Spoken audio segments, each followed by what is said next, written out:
Pagdating sa sprint o pabilisan tumakbo, isa na sa pinakamabilis ang cheetah.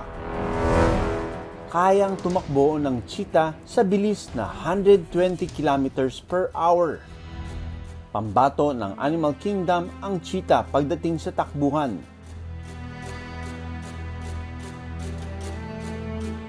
It is my first time to see a cheetah in the wild. They are very elegant looking, mababa lang sila, very sleek. Kitang-kita ko yung definition ng muscles niya, yung ganda ng spots niya. Itong cheetah na ito, sumisilong na siya sa bushes, pero kitang-kita natin siya. So, satisfying to see a cheetah.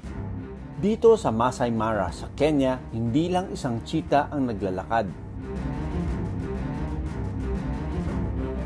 Wow! Alright! Bingo! Cheetah with a baby. Anak yan.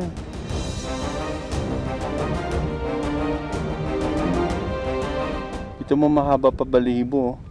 Sinasama ng ina ang kanyang cubs o mga anak hanggang sa lumaki ang mga ito.